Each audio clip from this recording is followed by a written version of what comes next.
Greetings and welcome to Hexed Encountered. I'm Joe. In this video, we will be doing a playthrough of the game Ebb and Flow. This is the final communist offensive in Korea, April 22nd to June 10th, 1951, designed by Ty Bomba, map graphics by Paul Stulfout, and it is copyright 2024 by Compass Games. This is in the Paper Wars magazine from Compass. That issue number is 105. And we're going to do a playthrough, or at least as much of a playthrough as I can fit in a video, or perhaps two, depending on how things go. So without further ado, let's get down to talking about how this game works and do some playing. Okay, so as I said, let's get into it. So there is a turn sequence. It is printed on the map down in this area right here. And the communist player goes first. We have 11 turns. Each turn covers basically like 3-4 days, and I guess 4 days. And the game is actually relatively straightforward. There isn't a whole lot, there isn't anything really difficult to grasp with trying to learn how to play this game. So I think the best bet is to just kind of go with it, and we'll talk about things as we go along. Basically, you have your layout here. You can see the bulk of the forces. There are some Chinese and North Koreans up in the corner up there around Pyongyang. And up in that direction along Wonsan, there's a marker here that you can kind of hopefully see. It says NK on it, as you can see right there. That goes, that marks basically the line that divides the North Korean forces from the Chinese forces. They cannot operate together. They must operate separately. On the other hand, the UN forces, anything with a green color marked US is actually a UN force. So there is, in addition to American forces, there are Commonwealth forces and a bunch of other UN forces: Thailand, Philippines, Greece, France, and several others. So they can cooperate with each other. There is some negative impact of having the South Koreans, the Republic of Korea, ROKs here, the ROKs, having them work with the UN forces directly. There are some negative aspects to that. If that comes up in the game, I'll go over it. But generally speaking, you want to kind of keep your forces separate by color. So you can see the Chinese forces here are gold on red.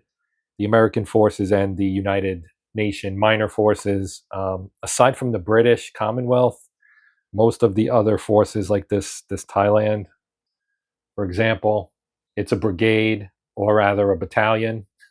Sorry, it's a battalion. It's got a strength point of 1. So they're relatively not all that useful, aside from maybe creating a zone of control. There's also an off-map holding box over here in the corner. That's got the 187th Regiment, Airborne Regiment of the United States Army. And you can use this to drop it anywhere on the map at some point, or they can enter, any unit that ends up here can enter through the southern border. Any UN or South Korean unit that retreats off map through this southern border goes to the holding box and then can come back in a subsequent turn. They can't leave and then come back on the same turn, but they can leave and come back at a later point. Also, you have the on the other hand, the Chinese and the North Koreans, if they go off the top, they're exited the map and they can't return. If they go off the bottom, they win the game automatically. So if any of the communist forces units get down here and advance off map, they win the game automatically. We have Seoul right here. That's obviously very important to defend. There are some rules about if it's attacked from any of these 3 hexes right here. They have the line golden kind of fortifications along here, so they get a column shift based on that. Combat is very straightforward. We'll get into that. So I think that's enough setup. I don't want to go too long here because I'm taking away game playing time. So the first phase of the communist player turn is the boundary adjustment phase for the PLA, that's the Chinese army, and the NKPA, which is, of course, the North Korean army. They have the boundary I mentioned right here. So basically, they can move between them, but they can't really operate from if the Chinese forces were to cross the line here, they would not be able to attack. Same for the North Koreans. There are 2 exceptions. Exception number one is they can place 6 units, in the case of the North Koreans, west of the line, which we have three right here.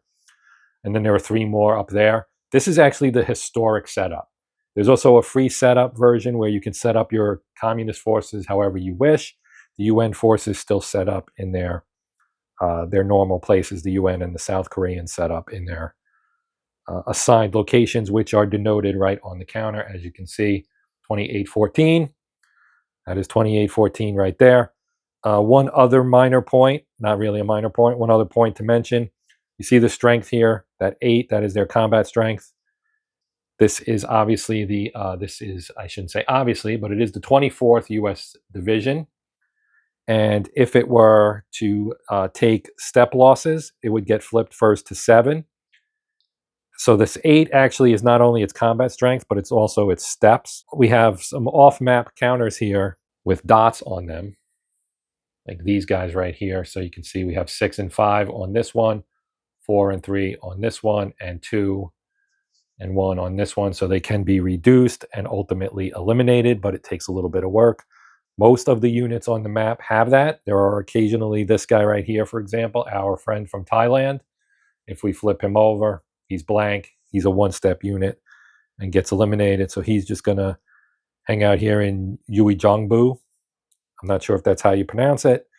So we don't have to do an adjustment phase for that. That's how this started. So now you have your communist movement or combat phase. So you can jump right in and do combat first and then movement after if you wish, because that's the other one. You do one, then the other. So you can do movement or combat. And then in the third part, you would do combat or movement, whichever you wish. Having said all that, let's actually get going here. So what I'm going to do is I am going to start moving my communist units up in the attempt to try and cause some damage here. So this does have zones of control. Every unit exerts it, and terrain features don't impact it at all. So we have our Commonwealth 29th Division here in 2116. You can see they've got a river running through there. That is the Imjin River running through there. So even though the river's covering basically 4 of the 6 hexes around this unit's position, it exerts its zone of control into all of them. So we have a stack of 3 Chinese divisions here. Now, if they moved here, they would be entering their zone of control. But what they could do is they could move down and do this and stop here, and now they're ready to attack this Korean unit in 1817. Now, we could also move the North Koreans down, but they cannot coordinate attacks with the Chinese. So they may be better served simply like moving up, maybe. They can move. Or, I didn't talk about weather either. The first turn is overcast weather, and when you have overcast weather, that actually benefits the communist forces. Their movement in clear weather is only 4, but their movement in overcast is 6. Now, I moved these stacks basically one hex, so it's clear to clear, so that's a movement cost of 1. They did cross a river, however, so that would add a +1. So it used up 2 of their movement points to get to this point. But we're setting this up for a 12 to 4 attack, which would be a +8. So we would use the +5 column, which is at the bottom of the map on our CRT, which you cannot see at the moment. I will adjust for that when we get to it. So they moved here. Because of the overcast weather, if you use column march, which can only be used by the communists on overcast turns, and conversely, the United Nations forces can use it in clear weather, and they have a base of 10 in clear and 8 in overcast, but with column march, you double it. So since we're talking about the communists here, all of these 4s, all of these 6s rather, for their movement, because it's not on the counter, they have 6 flat for everything. They can adjust that up to, they can double it to 12. So if we wanted to take these NKs out of here, we could move them like this if we wanted to. Let's just say we're here, so we go 1, 2, 3, 4, because we're crossing a river. 5, 6, 7, 8, 9, 10, 11, 12, and he could end up right here. And then he's closer to this border. So let's do that. So as I said, we're going to go 1, 2, 3, 4, 5, 6, 7, 8, 9, 10, 11, 12. And he'll stop right there. Now, having done that, we know this one is 1 hex further out, so I'm just going to move him here. And then we're going to take this guy and do the same thing, and we're just going to go 1, 2, 3, 4, 5, 6, 7, 8, 9, 10, 11, 12, like so. So now they are moving in the direction of meeting up with their countrymen down there.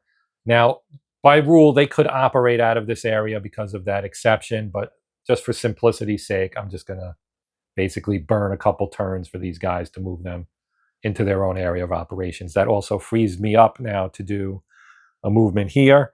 Now, you can move through a city. It's still 1. So that's 1 and then 2. Okay. And then we can move this guy up as well. Go 1, 2. And we can do the same with this guy and go 1, 2. And then move him in here next to his friend. That would be 3. And you can stack up to 3 divisions. Now, this guy, we're going to have him attack the Commonwealth unit here. So we'll go there. That's 1, 1, 2, 1, 2, 3. Now, the problem here is we're going to be attacking across a river. That's going to give us a column shift, but this is only a 4 strength unit. So we're at a 12 to 4 again, which is still a +8. So that's a pretty good column for us to be in. And now I'm going to try to, we're going to hit this stack here of the 3rd Infantry Division along with a Belgian battalion and a Filipino battalion. We will move 1, 2, 3, 4. And then we'll take this guy and go 1, 2, 3, 4.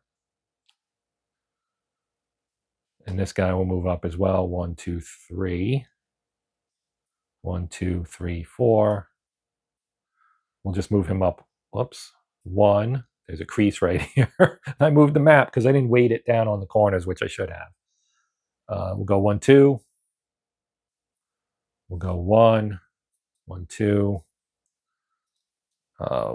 We'll just move them both together. You can move a stack together. We'll just move them there. Now I'm going to try something else that's a little different as well. What we're going to do here is we're going to move this guy into this hex here. And if you're wondering what that terrain is, it's rough. Rough has a cost of 2 for the communist, but 3 for the UN. So you have varying movement cost for the different sides. Now, you look at this and we have 2 non-adjacent. I'll talk about this when we resolve the combat. I did this on purpose. So we're going to take this guy, and he's going to jump the river, which costs 2, and then go here. So that would be 4. And then he's going to go 1, 2, 3 to make a 3-size stack there. And then he'll go 1. This is going to be a problem. 1, 2. Well, we'll just move him up, I guess. Because if we jump the river, I don't want to go here because that will wreck what I was planning on doing. So we're just going to go 1, 2, 3, 4, and we'll just leave him right there on the other side of the river. We already moved these guys. So let's move these up. That's 2, 2, 2, 1, and we'll leave him there. Now, on the North Korean side over here, let's move him here for 2. This is a mountain, which costs 3. They can go there, so we'll go that.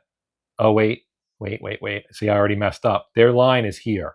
Now, this is an inclusive line, so this is okay. This is not. So since he was, I think, here, we'll move him up to the mountain with his friend that's turned sideways for some reason.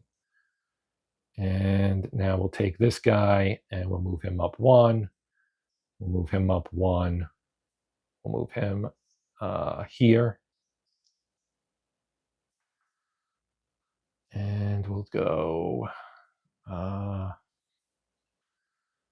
2, 4, 2, 4, 2, 4. All right, so we're going to see if we can blow a hole in these lines. So now that would complete their movement. They have other units that I'm going to leave in place for now. This is kind of a demo. I say this a lot. I'm not playing it as if I'm trying to win, although I'm playing both sides anyway. So I'm going to do my best, but I'm also, my main focus is kind of to try to show how the game actually plays. Now we have the opportunity to do combat. So I'm going to adjust my shot a little bit so we can start talking about how combat works. Okay, so here at the bottom of our map, you can see our combat results table. So the attack differential, you take the attacker, you subtract the defender, and then you add any terrain effects, which would have, terrain effects typically will have a shift to the left, which favors the defender, or to the right. The terrain doesn't cause any shifts to the right, but there are shifts to the right that you can get as well. So you're getting a shift to the left. Basically, you get a shift to the left, one column to the left for a town, two for a city, one for rough, two for a mountain, and one for crossing a river. And that only is if everybody attacking, if it's a multi-hex attack, everybody attacking has to be across a river. If even one is not, you don't get the column shift. You also don't get a column shift for clear. So you can see attack differentials less than 0 resolved using 0 column. Greater than 25, use the 25 column. That's pretty straightforward. So having said that, now that you've seen this, commit it to memory. You'll be tested. No, just kidding. We will. I probably won't show it again, although maybe I'll take a still image of it and throw it up if I need to. But we're going to use this, obviously, but I'm going to keep things focused on the particular units that are having combat. Okay, so I'm going to work left to right or west to east if you prefer. So we're going to start right here. Now here's an example. I'm going to attack with all three of these, all three stacks. Well, this is a loner. But these two are across a river, but these guys are not. So this is 12 here. There's 3 divisions of Chinese right there. That's 12 plus 8 is 20. So it's 24 to 4, which is a plus 20. So we're going to be in the plus 20 column. And we don't get any column shifts for terrain because they are in clear. So in this case, there are no right column shifts either. And I'll get into what those would look like a little bit later. So I do have 2 dice here, one green for the UN forces and a red one for the Chinese. My dice tower is off camera because I wanted to keep it focused on this section of the board. I will roll the die and then show you the dice tower. So we got a 2, as you can see right there. And the 2 on our plus 20 is a 0/3. So the attackers take no losses and the defender takes 3. Now this is where things get a little tricky. You can retreat and basically avoid a step loss if you retreat. So for each hex you retreat, you can avoid a step loss. So if we say, well, and you have to go generally south. So let me actually move the camera before we do this. Made an adjustment. We're going to go 1, 2, and we're going to stop there and we're going to take the third one as a step loss. Okay. So that gives us Ezox around, well, not Ezox, Zox in this area right here. So they can still act as somewhat, this is the first ROC division, Republic of Korea. And so they are at 3. Now, if they were to take another one, we do have our step reduced counter here. There it is, as you can see. So that's the first attack. Now they can advance. They don't all have to advance, but they can. So we're going to take our 3 Chinese units here and we're going to go 1, 2. They can advance as much as the defender retreated. So we'll leave them there. And we'll move on to this attack here. Now this attack here, we've got 12 and 8 more. But what we can do, if we want to, is we've got this big stack right here, which I think is 10 combat factors because we've got the 3rd Division plus the Belgians and the Filipinos. So if we take this 12 and attack this Commonwealth 12 to 4, we could make it 16 to 4 by adding only 1. You don't have to use them both. So we can add them, we can do it that way if we wish to, or we could take all of them, or we could take none of them. So you have some flexibility. Okay, so what we're going to do here is we're going to take the 12. It's across a river, so we're going to have a shift. We're just going to do 12 to 4, which is a +8, so we're in the +5 column, which I know you can't see. And then it will get shifted because of the river. It's going to get shifted 1 to the left, so it would actually become the +4 column. So I'm going to roll the attack. We're only using this stack right here. And we got a 1, which is generally speaking not a good result for the attacker. Actually, it is a good result for the attacker. I'm sorry. It's actually rolling low is the best result for an attacker, and rolling high is the worst. So in this case, on the +4 column, we get a 1 attacker step loss and a 2 defender step loss. So now again, we can just retreat and say 1, 2, and leave him here, and he doesn't lose any steps. They can advance, but they have to take a step loss. So I'm going to take it from the bottom. So he becomes a 3. As you can see, he becomes a 3. I did clip these, by the way, if you are wondering. I used to not be a counter clipper, but now I kind of like having the counters clipped. It's kind of nice, to be honest. All right, so now we'll move over here. So now we've got 8 and 8.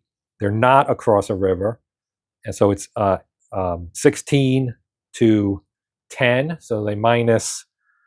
We take that's a 6, and we don't get a shift. So they're in the 5 column. So we'll roll again. Did I show you the 1? I don't think I did. I'll show you this one. It's a 2. All right, so they got a 2. They got a 2, and so the 2 in the +5 column is a 1 attacker loss, 2 defender loss. So again, they're going to just retreat 2. We're trading space here. So they'll retreat 2. They can advance 2. So we'll send these guys 1, 2. All right, now these guys cannot participate in this attack, but we've got a nice death stack going here, kind of. Although I'm not going to use all of these guys. So here we have 10 again, because we have the U.S. 25th Division and the Turkish brigade, a Turkish brigade with a step or a combat factor of 2, and also 2 steps. So we've got 8. 8 is 16, and 8 more is 24 to 10. That is a +14, which is the +10 column. There are no column shifts, so we just roll on the +10 column, which is not great for the defender. They got a 3, so that's kind of a middling result. And so a 3 in the +10 is a 1/2, so the Chinese will lose 1.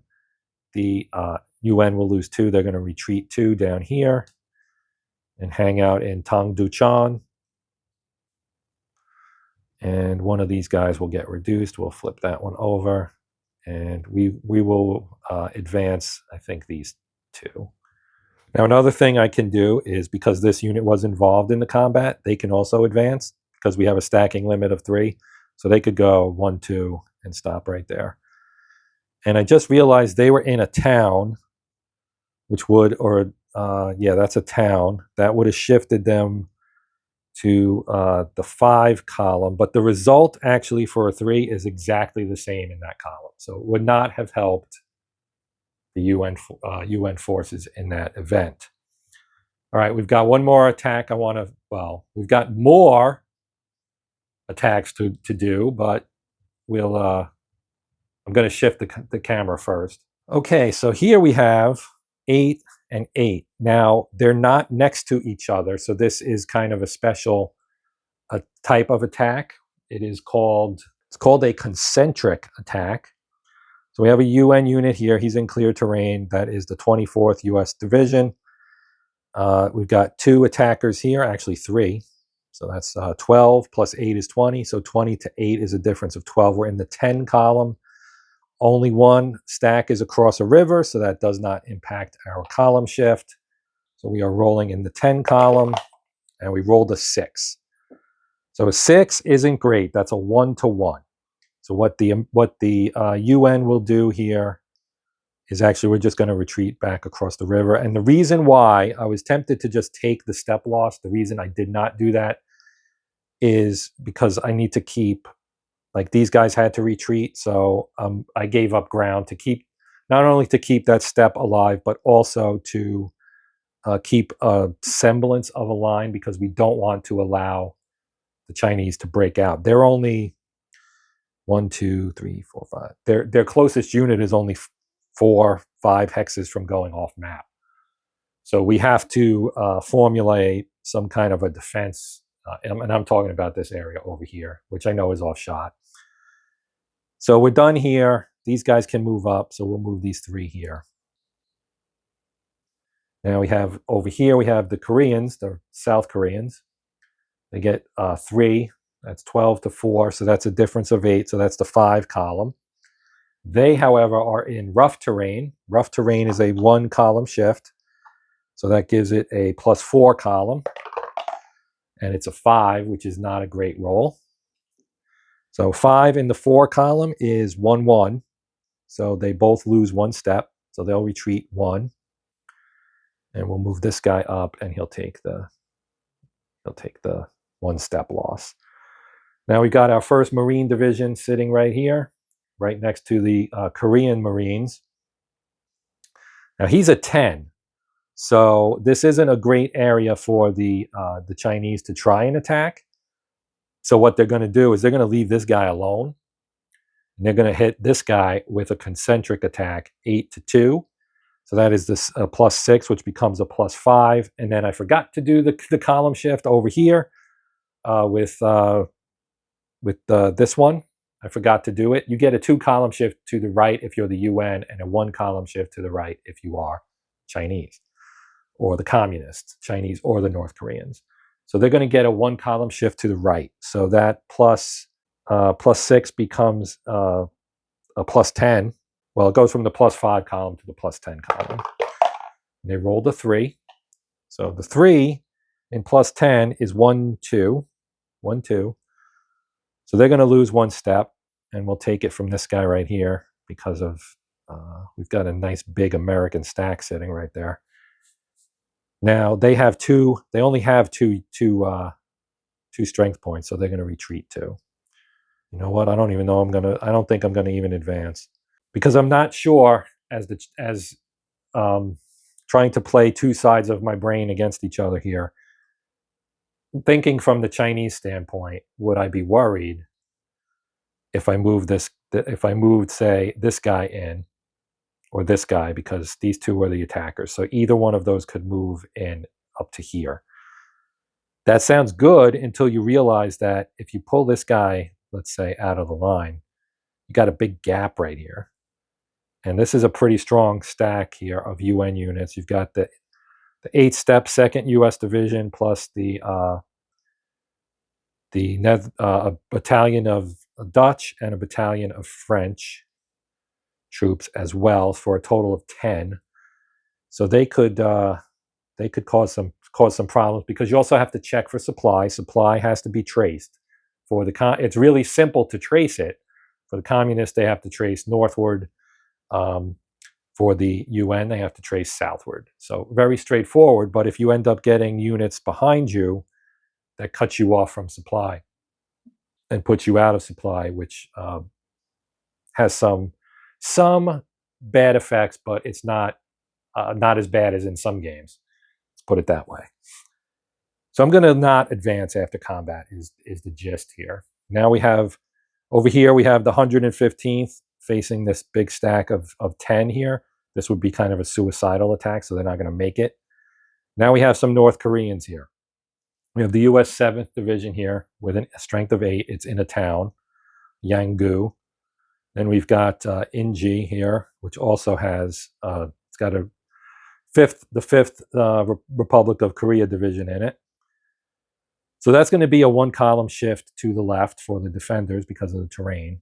So they have an 8 here. So 8 minus 4 is 4. So they'd be in the 4 column and get shifted to the 3 column. That's okay, but not great. Here we have a unit that's in a mountainous terrain. That's a 2 column shift. So this 8 to 4 would actually end up in the 2 column, which again is dicey. And then we have a 12 to another mountain. So that would also be 12 to 4 is -8, which is the 5 column. 2 column shifts is a +3.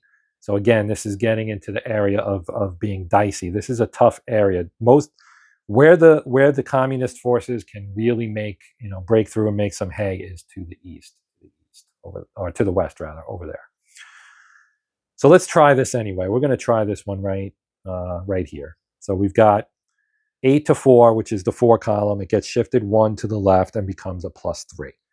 So we want to roll low is what we want. So we're going to take our dice tower here and just moved it to the other side. I'll take my die, we roll it, and we rolled a 1. So we rolled the best roll we could roll. So that 1 in the 3 column is a 1-2. So they lose 2 steps. We're going to just retreat it, 1, 2. And they can move up. What they will elect to do is do this and just move 1 of the units up, because of the American forces sitting here on their west, to the west of them, including the big stack right here with the 2nd Division and the Dutch and French battalions. Now these attacks, yeah, it's probably not worth it. Oh, I just realized something, and I didn't implement it correctly. There is a human wave rule because of the inefficiency of that particular tactic and the fact that it was used so often by the communist forces in this war. You're supposed to increase their step losses by 1. So in this case, when we rolled here, we rolled a 1-2, and we had to lose, it's right here, we had to lose a step. It actually would be losing 2 steps. So we would reduce both of these guys by 1. And even a 0 becomes a 1. So it's basically impossible for a communist attack to not suffer casualties simply because of their tactics, which also means that I have some other ones I should update as well. So I'm going to make some changes where I remember them. Okay, so back here on our full map. As I mentioned, I don't remember, well, I guess these guys would have lost at least a step as well. So let's flip the bottom one to 3 because they did attack. I know that. These guys also did an attack. So let's flip one of them. And these guys attacked as well. So we'll flip one of them. So we're just going to play it out here. I screwed up, obviously. But we'll just mosey on and continue. So now we've done movement and combat for the communist forces. So we would go to the UN turn. And so their phases, they have 5 of them. They have the UN amphibious invasion phase, which we're not going to do right now. They have the UN movement or combat, then UN combat or movement, just like we saw with the Chinese and the North Koreans. Then we have the US and ROK regular replacement phase. So what that is each side, or not each side, the UN side gets 1 replacement UN/US/UN, and 1 replacement, and that's 1 replacement step for the Republic of Korea as well. So, for example, we have a rock unit here that lost a step. They could recover 1. I think the Americans, I didn't take any losses. I could have taken 1, but I didn't. And in hindsight, I probably should have remembered that and done it. And then we roll the weather determination for the next game turn. So what the UN is going to do here is like I said, we're not going to worry about the invasion phase. I'll talk about that at a later date, maybe in a second video. There is a vassal module for this game that I may use to kind of play it out. But in the meantime, let's just figure out what the UN is going to do here. So we're going to move these guys out of here. So they're going to move back. We'll move this unit back to Pocheon. I'm going to take this Republic of Korea unit and, well, let's see. Yeah, let's move him here. We'll move our Marine unit back here. We'll move these guys up here. And let's see. Just trying to get a general sense here.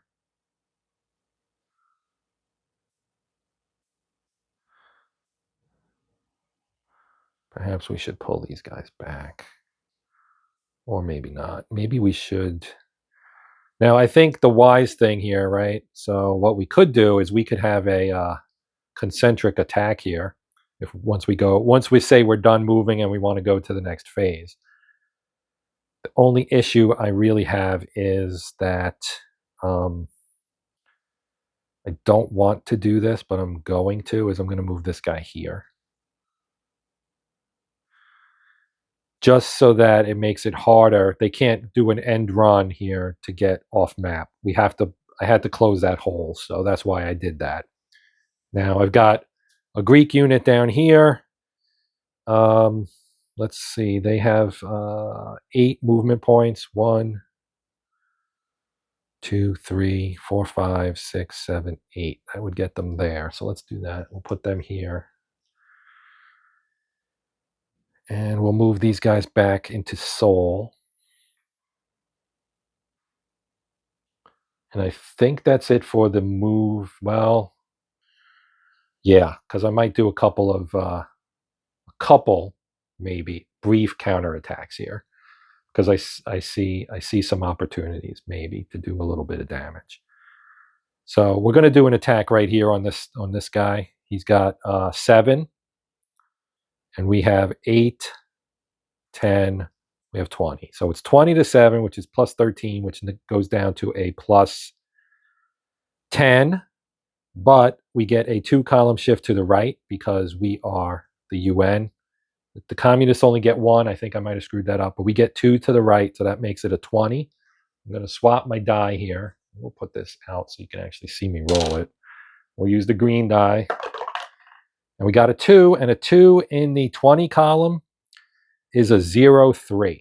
0-3. Now, unlike the UN, the communist forces cannot retreat. They have to absorb it via step losses, so they are going to lose 3. We'll just take one. We'll just take the 45th Division right here. Where is my focus? 45th Division, and we will put them out of the game. And now there's no advance, so we don't have to worry about that. Now, the other place I was considering an attack would be here, because we have an 8-3, which is a 5 column. And, well, we get column shifts, though, so I think I will not do that. I will not do that. Although we could do this. Let's do this. So we have 2 Korean units here, 8-4. We'll do a small local counterattack there in open terrain. We get the 2-column shift, so it's 4 becomes a 10, so that's pretty good odds. So we'll do the same thing. We'll move. We got a 1 that time. Fantastic, fantastic, fantastic. So in the 10 column, a 1 is 0-3. So we were attacking this guy. He has to absorb them all. So this is the 45th Division. And they are left with 1 step. Okay, so now we would go to our replacement phase. And this is pretty straightforward as well. So we can restore 1. So we'll restore 1 for the Koreans. And we could restore 1 for the Americans and the other UN forces, but I don't. Did we take a loss somewhere? I don't think we did. Don't think we did. I don't see anybody reduced here. So I think that's it. And they don't carry over. It's a use them or lose them proposition here. So we're just going to not do that. Now we will roll for weather. The weather table is right here, which you may not be able to read. Or rather, that's the factor table. The weather roll is 1 or 2 is overcast, and 3 to 6 is clear. And we got a 2. We got a 2. So it is overcast again, which benefits the communists. And that would be where we would be for the start of turn 2. I am going to stop here, and we'll pick this up. Perhaps we'll see how things work out timing wise for me, but we can pick this up in a second video. Perhaps I want to see, first of all, how this video does, and second of all, how much time I have I'm also sick at the moment, so I may not have the my voice may not last long enough to actually do a second video on top of the first one, at least right away.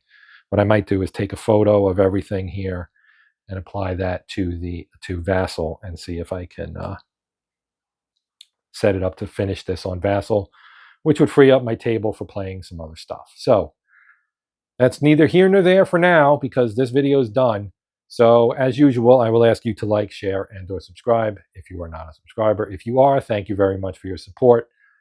And even if you don't want to support the channel, hopefully you will come back and check something out in the future. And maybe then you'll decide that the channel is something you want to support.